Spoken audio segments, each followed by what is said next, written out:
পালকি এই যে যারা বিয়া করেন নাই তারা এই পালকিতে করে বিয়া করে যাইতে পারবেন। এই যে একজন আছে পালকির মাঝখান দিয়ে বই আছে, চললেই খালি নিয়ে যাইবো। এই যে আপনার পালকিতে সেইটা যাওয়া যাবে। এই যে যারা বিয়া করেন না, এই আপনারা যদি এই কি বলে এই যে পিঠার মেলায় আসেন তাহলে এই পালকিটা দেখতে পারবেন। এই যে পালকি একদম মাঝখানে আছে, তারা এইটা নিয়ে যেতে পারবেন পিঠাগুলি, যে আগের দিনের যে পালকি দিয়েছে না বিয়ে করতে। হ্যাঁ, আমি এখন আছে এই যে পিঠাপুলির পালকিতে।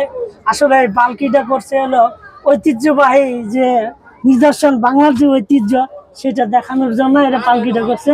অবশ্যই এখানে ওইরকম ভাবে বিয়ের অনুষ্ঠান না, এটা হলো পিঠের একটা অনুষ্ঠান, জাতীয় পিঠা উৎসবের একটা অনুষ্ঠান।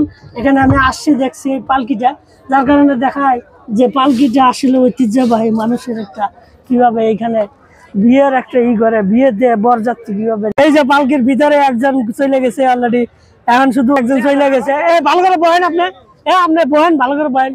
এই যে পালকির ভিতরে একজন চলে গেছে, এখন শুধু নেওয়ার বেলা এই যে নেওয়া একজন উড়াইছে, ওই দেখছেন পালকির ভিতরে গেছে একজন চলে গেছে। এই যে পিঠাপুলিতে আসলে আপনি এই পালকি পাইবেন, এই পালকিতে চলে এই যে চলে যাবো, দেখতে পাচ্ছেন।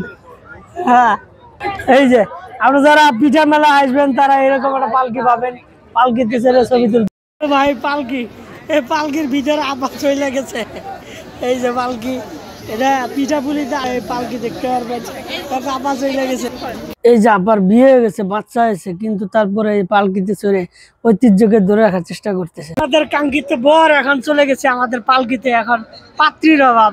মানে কি ওদের কি বলে ভাই, বর পাইছে ওদের কি কনে কনে কনে কনে, এখন কনের অভাব। কনে এখন যারা আছে আশেপাশে, যারা কনে আসে চলে আসেন, বর চলে আইছে। এই যে বর অলরেডি পাই গেছি, এই যে সে চলে গেছে। এই যে আমরা এখন এই যে দেখতে পাচ্ছেন, এই যে পিঠাপুলিতে একটা পালকি আছে, পালকিতে এই যে বর আছে, কনে নাই। এখন আশেপাশে কনে থাকলে আপনারা চলে আসেন কনে নিয়ে।